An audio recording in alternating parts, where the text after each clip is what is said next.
My name is Professor Arif Harekar. I'm a professor of neurology, but my passion is to travel and photograph as far as I can wildlife.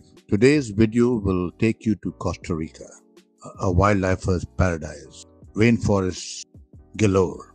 I have seen a lot of wildlife, of course, everywhere in the world. Today, I'm only going to focus on two important wildlife that I have seen and witnessed in Costa Rica.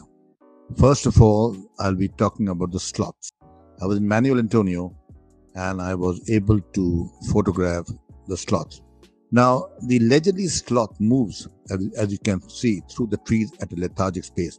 These arboreal animals pays little heed to cleanliness. Its mated hair host communities of parasitic moths, mites, and green algae that help them remain camouflaged from jaguars and eagles. They are the predators.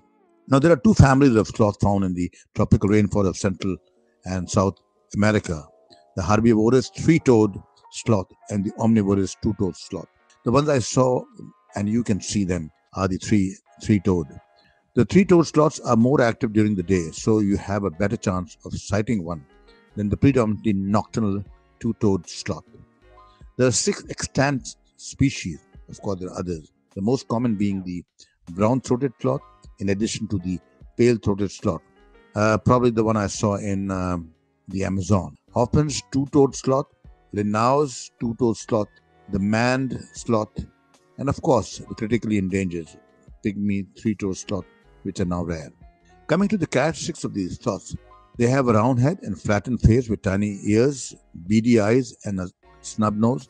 The two-toed sloth is slightly bigger than the three-toed. Well-developed arms are long and bony, each with 2 or 3 curving claws that hook over and grasp the branches. Fur harbors algae and mold, giving it a green tinge. It spends most of its time suspended upside down, using its claws to grasp branches. Claws are curved and measure 3 to 4 inches long. Two-toed sloths measure up to 27 inches and weigh almost like 19 pounds. If you look at the habitat and range, the sloth is found in Central and South America, hanging from tall trees in cloud and rainforest. You may see an inert sloth tucked onto a tree branch, basking in the sun. The thick, matted coat of sloths helps keep them insulated, but the dropping nighttime temperatures lower their body temperature like reptiles. The other important thing that I'm going to discuss today are the Coati mundi. Now, if you can see, these white-nosed coatis, also known as Coati mundi, or the local term pizote, is well known in Costa Rica.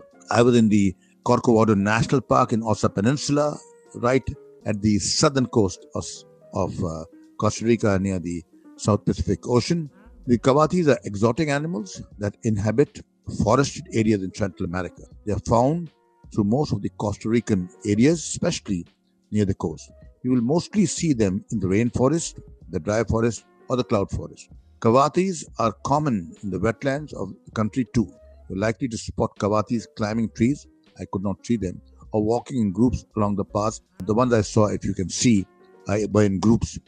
Now, people have come upon large groups ranging from 10 to 30 of the coatis. I saw quite a bit as well, the whole family. They're pretty friendly and usually watch humans while they're eating in hope of grabbing a bite themselves. You can see their friendliness while they were with me. Usually you won't find many adult males in these groups, as they are put out at the age of 2. A baby Coati mundi is called a kit, and they tend to be born 3 to 5 at a time. Once they reach adulthood, a coati will weigh between 4 to 6 kilograms. They will grow on a length of 110 centimeters, with males being noticeably larger than the females. The color of their fur is generally dark gray or brown, tail having light and dark rings and long claws. Besides elongated snout with a white tip, they look very similar to raccoons in North America and also belong to the raccoon family. These long noses come in handy since they use it to turn over rocks and get into crevices. The average Coati mundi in the wild will live to 10 years, and domesticated ones can live to almost like 16 years. or more in rare cases, similar to that of a cat. So, hope you have enjoyed this short video about some of the wildlife I've seen in the rainforests of Costa Rica. I'll get back to you with more information on rainforests and other wildlife. Do subscribe to my channel if you haven't done so as yet. Write a little message or a note under the video on the YouTube if you think it's worth it, and kindly press the like icon. Thank you.